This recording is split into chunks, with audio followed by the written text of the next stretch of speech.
You're listening to ARC.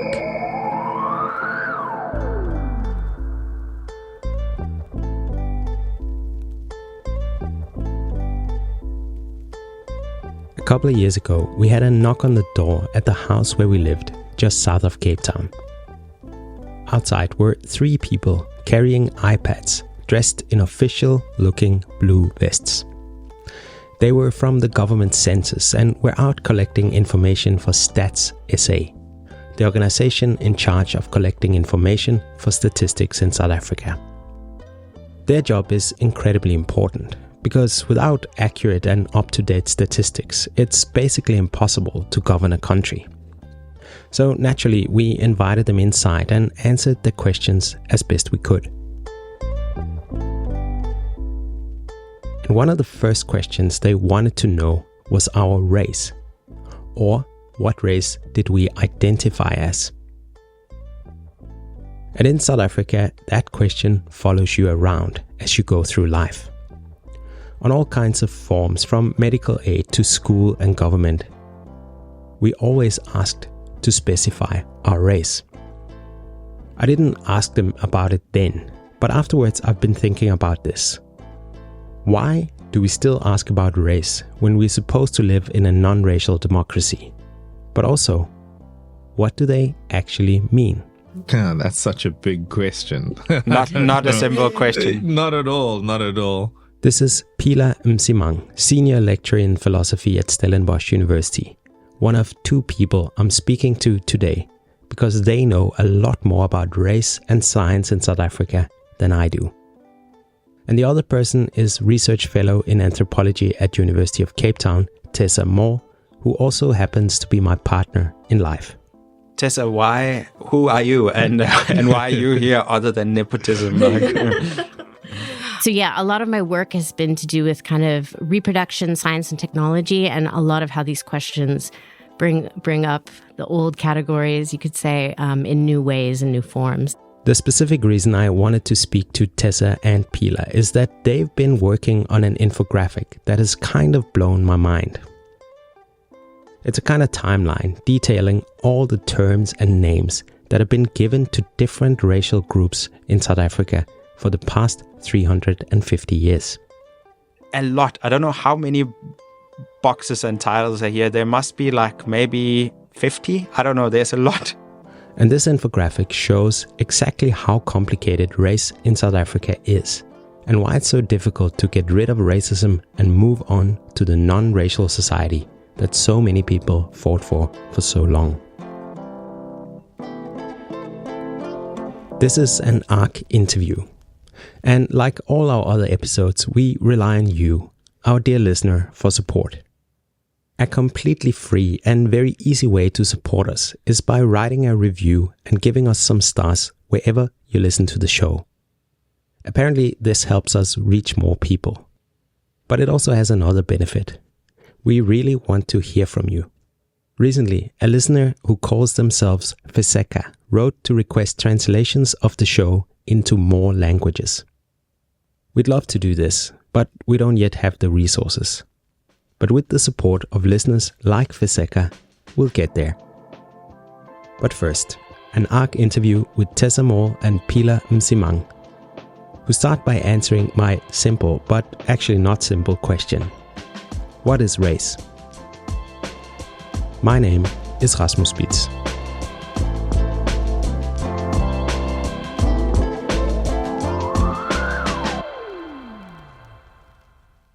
If I had to put like on a bumper sticker what race is, I would say it's a genre of human categorization, of grouping people in a particular kind of way.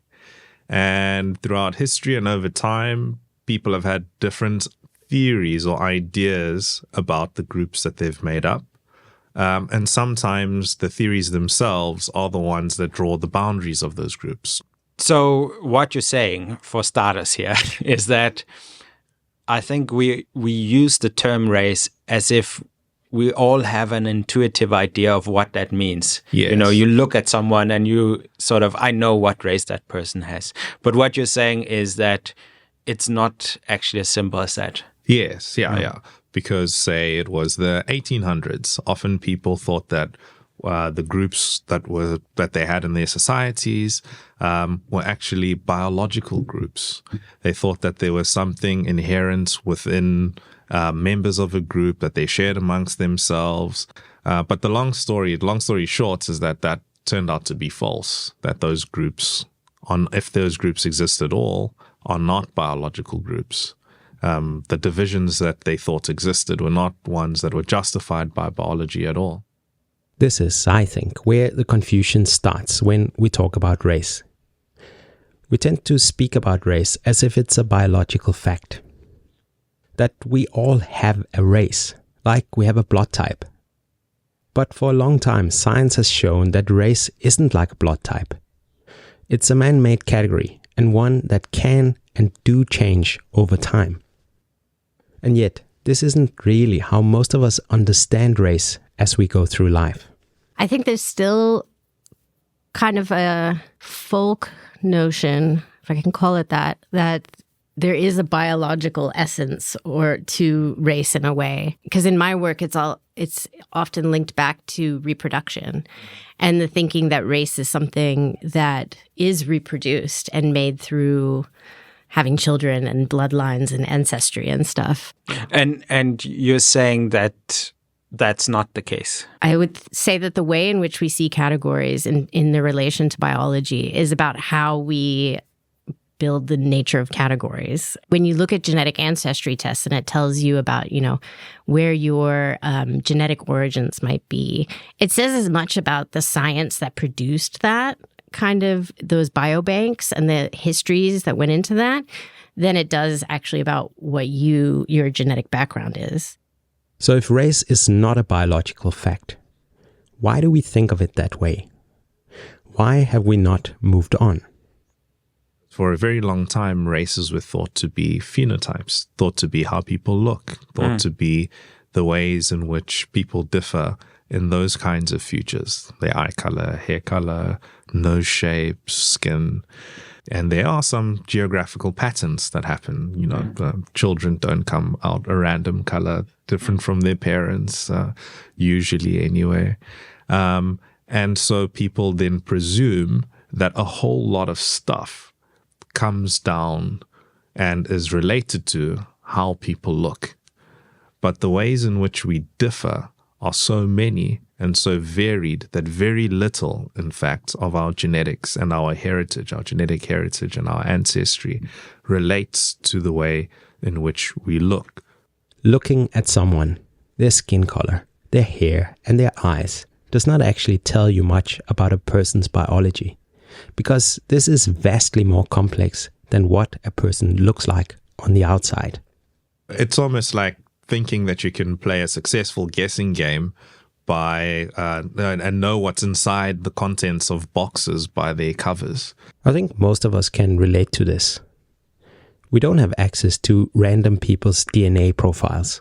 So when it comes to strangers, we use the information that we have to draw conclusions, even if this is far from accurate. And it isn't just you and me who do this. Tessa's PhD research is about infertility treatment, about people who struggle to fall pregnant. She studied the process of matching couples with donor eggs and donor sperm to try to understand how these matches were made. How do you find a donor that you think will give you a child that resembles you? And as it turns out, even in a medical setting, a lot of this comes down to deducting pretty wide-ranging conclusions from very superficial data. Some of it, like what a person looks like, kind of makes sense, but it goes way beyond that. I mean, I remember sitting down, having an interview with an embryologist, and we were discussing the forms that both intended parents and egg donors or sperm donors would have to fill out. And there's lots of bits of information, and a lot of it is very phenotypical. What's your, nose shape or, hair color, eye color, etc.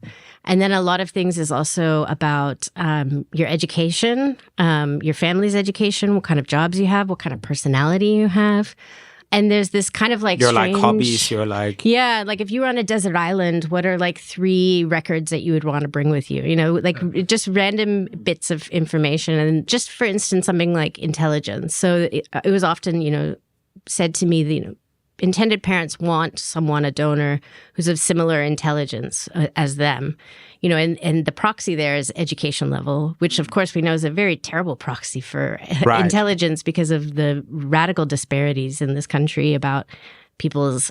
whoever gets the chance to get it, that has little to do with intelligence. Exactly. And then also just, is intelligence genetic? And the embryologist was like, well, we don't know, but we'll, you know, maybe. And this, someone described this as kind of a causal agnosticism, as kind of like, let's act as if it is. Tessa describes how people looking for donor eggs or sperm are guided by ideas like hobbies, temperament, education, and all kinds of other things that have little or nothing to do with genetics. Like, if you grow up loving Taylor Swift, just like your dad, it isn't because there is a Taylor Swift gene somewhere. Probably more likely because this is what he always plays in the car. But I also think this makes sense. It's reassurance, a way of trying to feel some kind of control in a situation that's scary and chaotic. And of course, there's nothing wrong with trying to feel secure when you're undergoing infertility treatment. But the point is that it isn't very scientific. And when we go back in time and try to understand how race came to be understood in South Africa, this way of making race a fact had a similar purpose. For the government to control the population based on a very shaky scientific foundation. To me, it kind of echoed the way in which, like in South Africa, is that race wasn't really only just tied into person's physical appearance, but also the kind of jobs that they were able to access or that were in their family. And as well, like if they, what was the quote in the Group Areas Act? If they were commonly accepted as a person of color or commonly accepted as a white person. So this says a lot about like the kind of community you're around and the kind of hobbies that you may do or jobs that you may access. So a lot of these like quote unquote like soft attributes would get kind of curried into ascribing people into categories. And I think in the same way that people were kind of geneticizing or biologizing these like different features of a donor could, as if it would be transmitted into the potential child. So that's one of those examples of a long history of what we think we can read from race or from biology, but actually is very little to do with biology, and that's also making it into today's world. But I guess the point is, like, when I've looked at some of the history around this, like, sometimes these questions come up in those cases where there's doubt, you know, and that's important in a system like apartheid, right, where you access rights depending on your race. So you need to sometimes, even in law, find out what race does someone belong to, but race doesn't really work that way. There isn't an objective way of finding out. So they look at it, you know, using all these like random, like, what's your job? What do people think you are kind of thing? Is that true? Depending on the period, that was one of the big problems that the colonialists had in the 20th century in South Africa, because people were jumping what was sometimes called the color line to and fro, and there was no way really to pin down exactly what people are unless they stereotypically look like a particular category.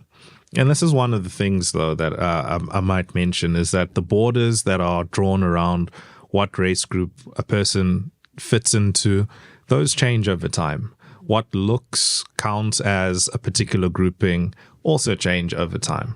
So would it be theoretically possible that a person could be designated as one race today, and then if you go back 100 years, there might be a different race? Oh, most definitely. Yeah. Most and definitely. Completely even different today. Categories. Yeah. And part of the thing is that the categories themselves also don't remain the same. They change. And some of the categories we use today didn't exist back then. But just to finish off the answer to the question, how it became so rigid, This is one of the innovations of apartheid, of making sure that everyone had a racial classification that was recorded, and then the invention of like passbooks also, of course, have to come precede this. But then also that in that book, it be recorded what race you are, and then also making laws that were passed that define a person's race group as the race that their parents were. Then it just becomes a bureaucratic fact after the facts, after a couple of generations. And if there's any confusion, the confusion is resolved by looking at what's in the book or what's in the registry about you or your parents and where your parents lived. So there were ways in which they could adjudicate these matters on border cases or cases where there was confusion. But the real innovation, and I don't mean that in a great way, was to use the fact that, you know, there's a commonsensical understanding of group differences.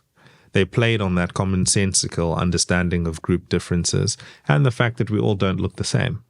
I've actually come across this when I was doing my master's in history at University of Cape Town. I was doing archival research in the old archive in Rowland Street, and I came across at least one, but I think a couple of examples where people's race had been changed after their death. So somebody had come in, scratched out the race, and then put in a different one, which I assume could only have had to do with the children, the descendants of that person, that they may have had some reason or another to change the race of their now dead father or grandfather or whatever. In a moment, you might hear an ad, which is one of the ways we try to fund the show. You can completely avoid ads by joining the Archangels. Details in the show notes. But this all leads up to the infographic that you've done. So I'm just going to pull it up here, right? For me, like you said, Phila, this has nothing to do actually with what people call themselves. Like, I guess the point is, like, as it is with everyone that we've spoken to for this show, people know kind of usually what they want to be called or who they are themselves. This is the other way around. This is like the state at a given time that has decided what should somebody be called. But the infographic here, just to describe it for the listener, it's a long timeline that starts with the Dutch East India Company opening their first permanent settlement in South Africa at the Cape of Good Hope in 1652. And then it ends up with now. But you have this like a lot. I don't know how many boxes and titles are here. There must be like maybe 50. I don't know. There's a lot that are connected with little arrows and different colors that crisscrosses and go back and forth and front and back. And I'm just going to read some of these like titles here. So, the first, in the very beginning, we start with VOC settlers. So like settlers that belong to the Dutch East India Company. Then there are locals, then there are slaves. Like those are the three beginning points. But then it goes from there. Then there are VOC employees and free burghers. So, settlers, servants, Hottentot or Khoi, San or Bushman, slaves, and then it goes from there. Slaves, free blacks, San or Bushman, Hottentot or Khoi, and it goes on and on and on. And there's so many different titles. Many of them I had never heard about. But can you just tell me first, why did you decide to catalog this?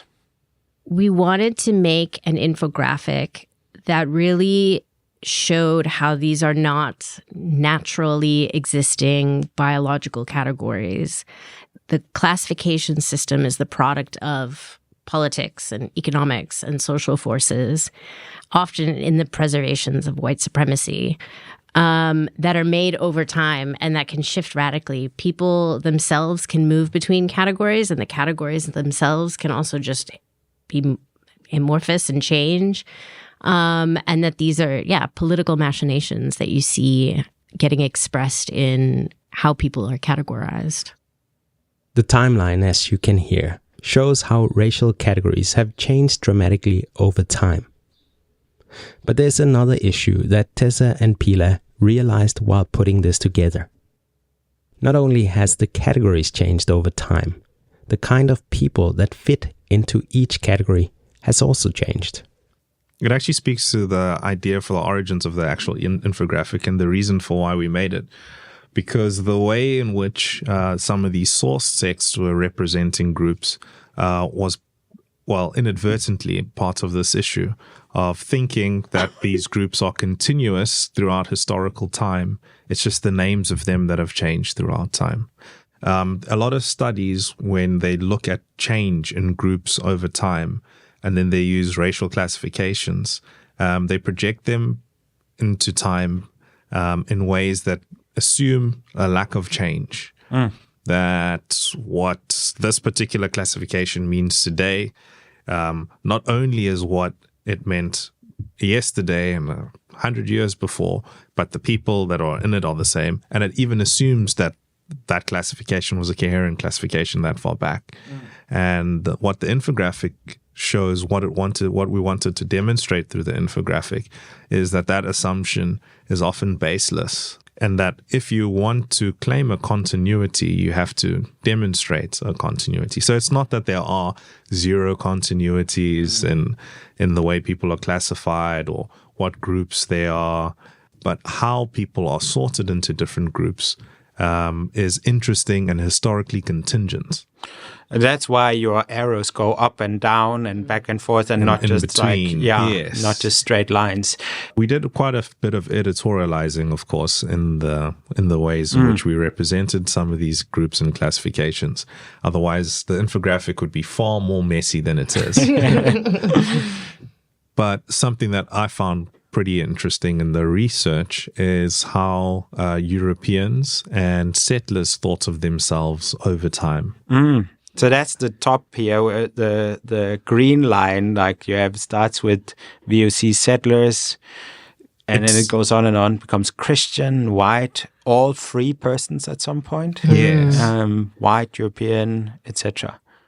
The consistency, at least, compared to the others, it's relatively more consistent how those groups were defined as a unit actually is indicative of what the societies were designed around, and that were designed around white supremacy.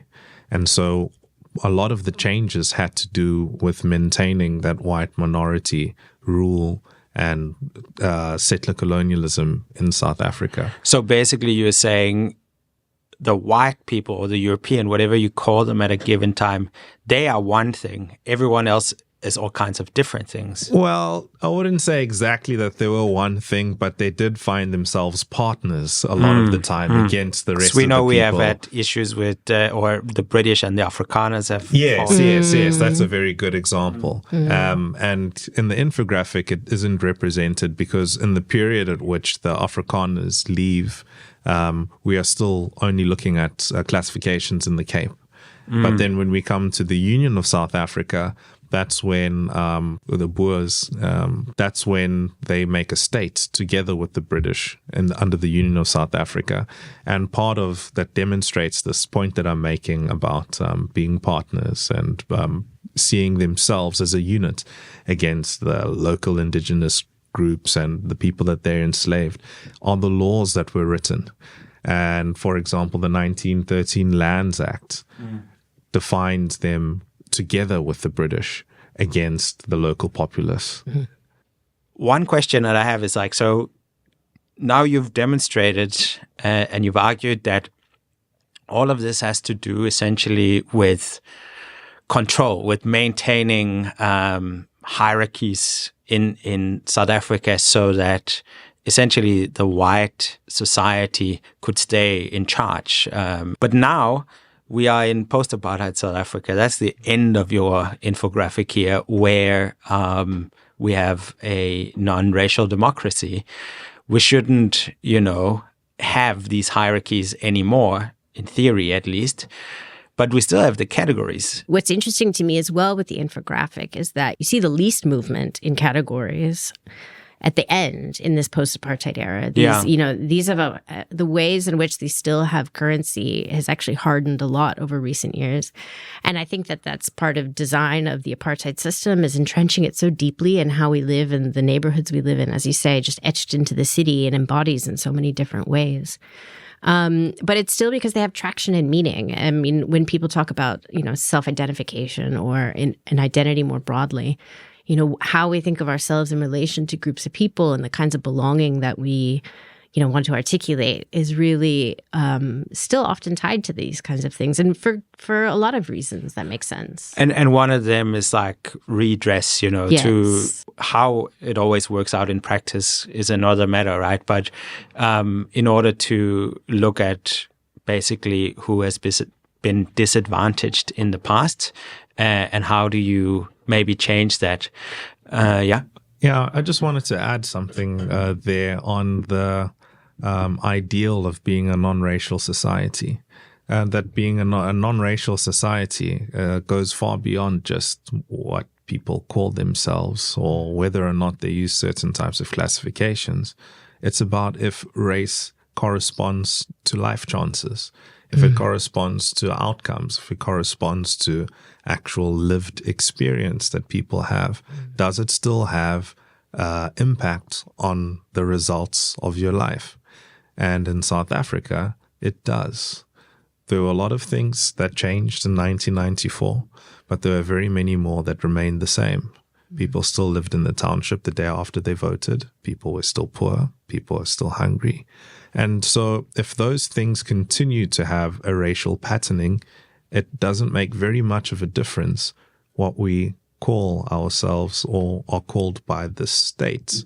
It's fixing those issues that is at the core of what would make a non-racial society, that would make, racial identity just another identity that people could have or could not have, but it wouldn't have the kind of political and social meaning it has today and impact it has, given that it still comes with all of this baggage. It didn't go away.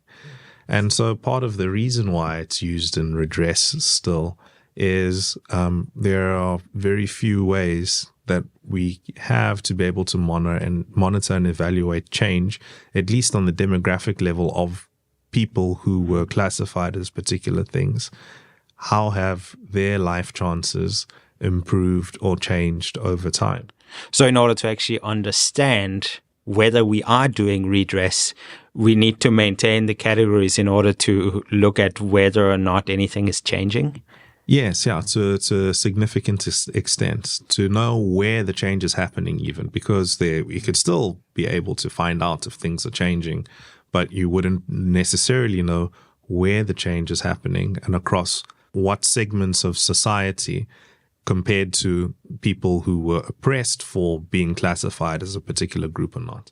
But if we are saying that the categories became real, isn't there also a risk that maintaining them maintains the division? Oh yeah, sure. A lot of people argue that's the case, but a lot of it is based on material conditions. The levels of inequality are also a root of a lot of the conflicts that we have in South African society.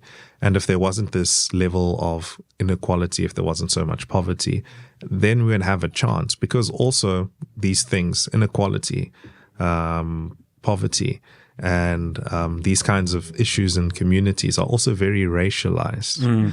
And that's how and why they come out in these kinds of racialized ways as well, in like prejudicial beliefs and views about other groups. And that's also caused by how segregated of a society we live in. It's very easy to believe false things about people you know very little about. Yeah. It's very easy to have stereotypes and to believe stereotypes about groups that you have very little interaction with, or that their interactions, when they do happen, are constrained, limited, or only in terms of a hierarchy. So basically, we're saying that we will become a non-racial society by getting rid of the categories is putting the cart before the horse. Yeah, I'd say impossible. Impossible. In fact, in philosophy, there's this thought experiments. Philosophers love thought experiments. Yes, the trolley problem and whatever you have, Hypothetical situations. One was called the racial amnesia arguments in this area of the literature. There's different formulations of it, but I'm just going to give a rough idea. The idea basically is that we have racial amnesia, whether it's because something was put in a water source and we all drank it, then it made us all forget about race, or we go to sleep tonight, wake up tomorrow, and we all forgot about race. Would races have disappeared? Would there be no more races in the world? And sometimes how I describe this is, okay, now we've all forgot about the history of race. We all don't have any ideas about race, but we wake up in the neighborhoods that we already live in. We drive through them, if we are even driving, or I get on a taxi and everyone in the taxi sort of looks like me. Living through the life that a person already is living. Would they not have a concept of what is going on? Would they not find something a bit odd and strange about the situation in which they're in? And would there not still be the thing that undergirds what makes these racial classifications have any real social impact?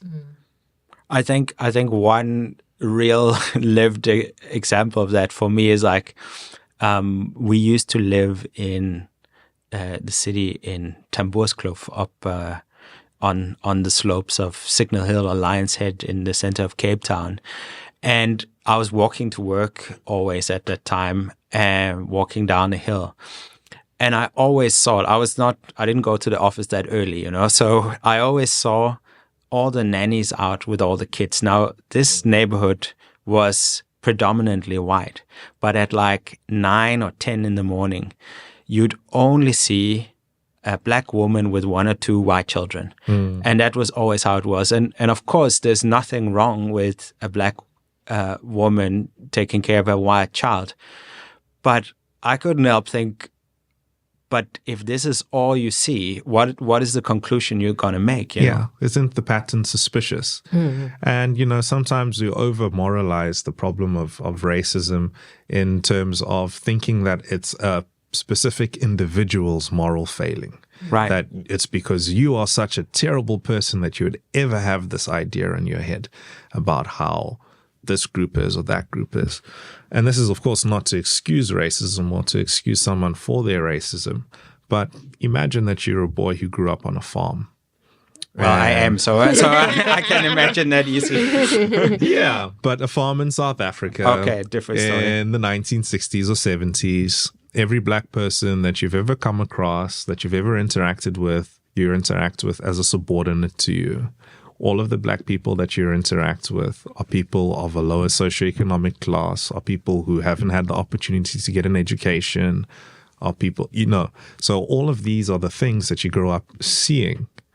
And those are the things that build your idea about what those people might be like and who they are. And if you are not a person who will, read or think a little bit about how people come to be in those types of positions, and maybe you have, or it's even worse than that because there's propaganda and your education system is teaching you that these are the natural results of people and their characteristics. People are in their natural places in society. Then it isn't odd why we have the types of problems that we do. It's a consequence of that very history that you would have people who have those kinds of beliefs. So I think this maybe cuts into the deceivingly simple starting point of that I had is what is race, and because if you walk around in the world, you don't usually question your own ideas. If I meet someone, I have an idea of what race are they, there's an intuition. But what you're saying then is that intuition is shaped over many, many years by all these different systems and structures, and it's still maintained by the same structures. Like, and what do you do, Tessa, if like, do we have to like deprogram our intuition, or must we stop trusting ourselves? Like, what is a...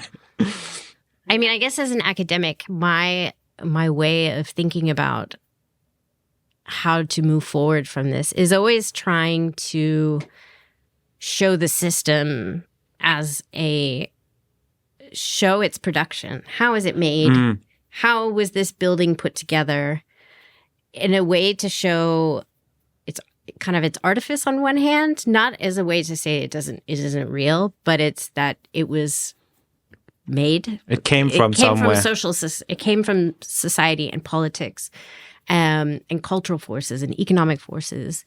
And I think in there is this little bit of hope, is like in understanding how it's made is a way of understanding how it can be unmade or made differently. And that to see, the rivets and the screws is to see how they can be undone a bit. And now I'm gonna end on a terrible note, because lately, in just learning about race science and its history and how it plays out, I've started seeing this pop up again and again and again in current society. And current science. I mean, we've seen, like, recently there was this conference with like race scientists and eugenics funded by tech billionaires happening in Austin, Texas, where you went to university, Tessa. And RFK Jr., the health secretary in the US, recently said something along the lines of how Black people didn't need vaccines as much because they had a different kind of immune system or whatever, which are all kind of talking points that goes back to that time, that essentializes that makes race again biological, even if we know that it's not. What are your thoughts on these talking points coming up? Is that surprising to you, or does it make sense?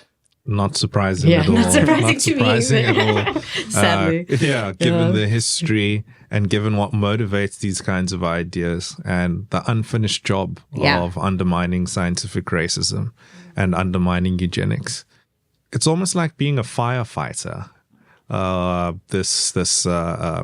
Looking through how these ideas come up every once in a while. It's also because I don't even know how to describe it, but there is a particular level of this that's a failure of scientific communication.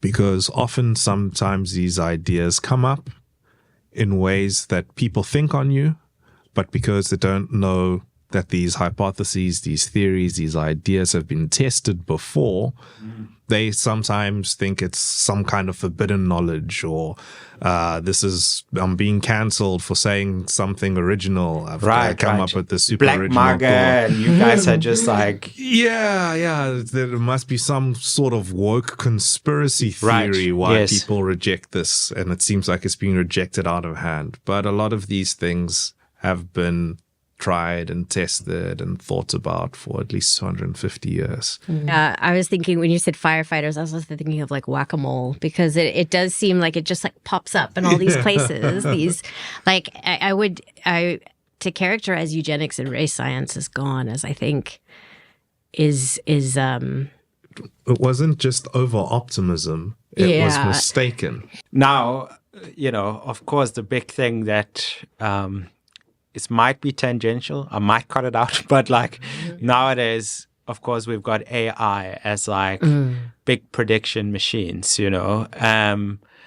and I found it so interesting when Elon Musk, had Grok, his AI, and he was so angry that it was too woke. Clearly, he went in and made some adjustments to unwoke his like AI. I don't know if there's like a lever or something he could like you wind it the other way. Yeah.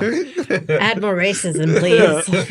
But he clearly didn't think of it that. He was like, oh, all this political correctness must go, right? But what happened then was like it literally turned into Hitler, Mecha Hitler. Like it did immediately do that.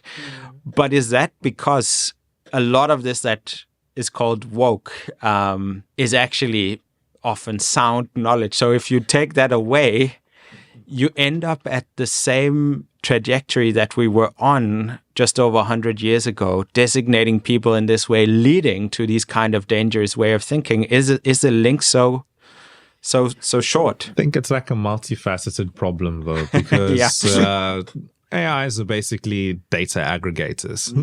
And a lot of them are trained on data on the internet. And I'm not sure if you guys have been on Reddit. Have you ever been on the internet? Yeah, if you've been on the internet for like 10 minutes, you'd realize that aggregating that and just keeping everything that you find on the internet as something that is relevant for the training of a program might not be a good idea. But again, it's actually kind of an echo of what we were saying earlier about like you see the world as it is and then you kind of produce the world as it is. You know what I mean? Produce the world that you're seeing. And it's this like reproduction machine. Feedback loop. Well, that's a lot of the problems actually with algorithmic bias and AI doing stuff that's is discriminatory.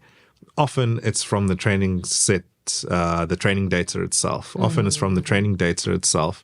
That the problems adhere in there, in the bias is in the data, and the AI is just reproducing the biases that it was trained on. And so a lot of the time it's actually a mirror of what's there in society.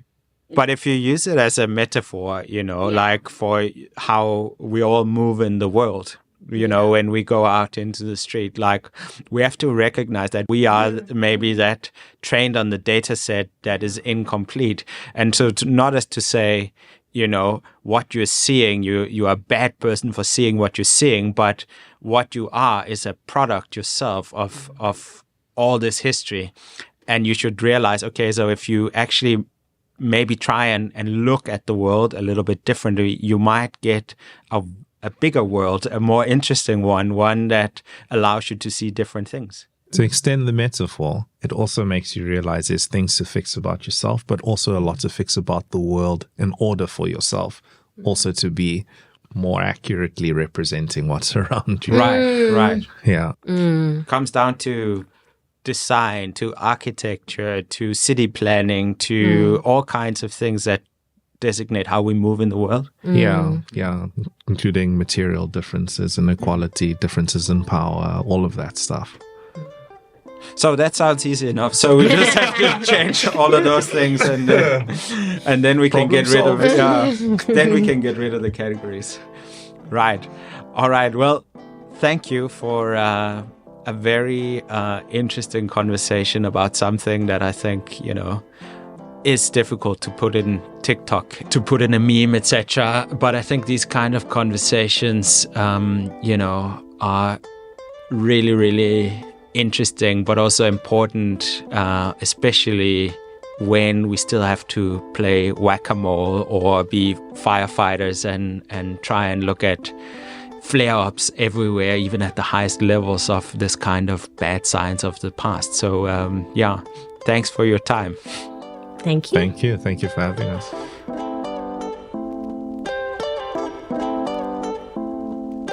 Thank you so much for listening to this ARC interview. And thanks to Tessa Moll and Phila Msimang for helping me, and hopefully you, understand the world just a little bit better. In the show notes, there's a link to their infographic detailing the history of racial classification in South Africa. Remember to give us some stars and a review, or write to us if you have any questions or comments. And if you found this episode interesting, please share it with someone you like.